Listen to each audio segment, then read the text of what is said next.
E aí, família? Rigidez na sua casa? Filhos controladores? O que está por detrás disso?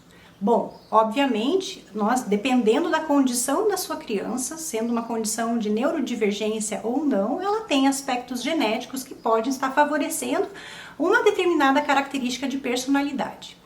Mas precisamos lembrar também que o contexto influencia o desenvolvimento humano e o comportamento. E por isso, toda a individualidade ela é formada e construída a partir das experiências junto com os fatores genéticos e epigenéticos do ambiente. A questão que eu fico aqui para vocês é pai e mãe que identificam filhos rígidos e controladores. Vocês já se questionaram aonde está o seu controle e a sua rigidez?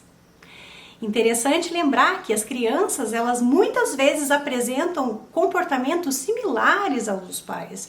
Isso, obviamente, que tem questões genéticas, mas também tem as questões ambientais e educacionais daquela família. Às vezes a gente exige, dentro de um contexto de consultório, que aquela criança perca certa rigidez ou não tenha tanto controle em determinadas situações que impedem o seu progresso no seu desenvolvimento. Mas para isso a gente esquece muitas vezes de olhar o nosso comportamento controlador e rígido. Aonde estamos pecando? Aonde estamos sendo rígidos e controladores que possam estar favorecendo esse comportamento do seu filho? É claro que não vou dizer aqui que a culpa é sua, de jeito nenhum. Estou falando de influências, não de responsabilidades nem de culpa. Cada um tem um caminho e cada um tem a sua individualidade. E uma criança dentro do seu contexto está ali para se desenvolver e ela se desenvolve a partir do seu ambiente, de todas as suas experiências, memórias, aspectos genéticos e também cognitivos que vão se desenvolvendo ao longo do seu processo de crescimento. E nisso a gente vai formando a individualidade e a personalidade daquela criança. Essa reflexão ela é muito importante, porque muitas vezes exigimos que a criança perca, num determinado momento que nós estamos trabalhando de forma terapêutica com os nossos filhos, seja dentro de um contexto clínico ou dentro do contexto familiar, que aquela criança perca aquela rigidez, ou deixe de ser tão controladora. Mas nós esquecemos de fazer o nosso papel de pais, muitas vezes, e ver aonde nós estamos também sendo controladores demais, ou rígidos demais, sem perceber. Isso tem sim uma influência e é muito importante que a gente olhe para isso, para que a gente possa então dar um modelo para aquela criança, exercitando a nossa própria flexibilidade, a nossa própria perda de controle, que no final das contas o controle pode ser ilusório, né? Nós temos um certo controle das nossas vidas, mas há fatores e questões que fogem do nosso controle e que nós não temos como evitar. Então, para isso, é muito importante de desenvolver a flexibilidade cognitiva. Nós temos que desenvolver essa flexibilidade em nós, para daí poder também exigir dos nossos filhos que também desenvolvam essa flexibilidade. Claro que tem determinados contextos que são mais emergenciais e muito mais graves, em que nós temos que adentrar num processo terapêutico mais interventivo e pontual. Porém, no nosso dia a dia, a gente consegue também realizar pequenas mudanças que influenciam nessa mudança. Exercitar a flexibilidade é muito importante. Como que eu faço isso?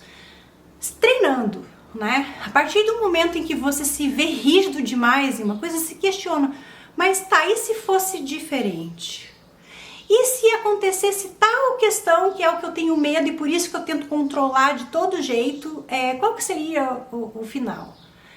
E tentar elaborar a partir disso possíveis desdobramentos que são diferentes, porque no final das contas, aquilo que nós planejamos nunca é exatamente do jeito que nós planejamos. Concorda comigo? Muitas vezes a gente passa muito tempo planejando muitas coisas, e seja na nossa vida pessoal, profissional, e no final das contas a gente acaba tendo sim aqueles objetivos, mas não foi exatamente da forma que a gente planejou, não é mesmo? Então, só de pensar nisso, você já está exercitando a sua flexibilidade mental. Flexibilize. Veja que a vida é mais ampla do que só o seu único ponto de vista. É importante a gente se abrir e garantir que a gente entenda o ponto de vista das outras pessoas, porque isso forma pra gente um repertório de conhecimento e nós podemos expandir isso para poder entender e ver que o mundo é muito maior do que simplesmente aquele fato específico ou daquele jeito que você acredita. Isso também é um bom treinamento para o não julgamento. Julgar as pessoas é muito delicado, porque você não está na pele daquela pessoa, não viveu tudo o que ela viveu, não esteve na casa dela, com ela 24 horas por dia, para saber o que fez aquele indivíduo ser como ele é. Cabe a nós olhar assim com empatia, lembrando nosso conhecimento sobre este processo de desenvolvimento e que cada um tem o seu contexto, a sua realidade, a sua história. E a verdade, ela está sempre no caminho do meio, nunca com uma pessoa ou com outra.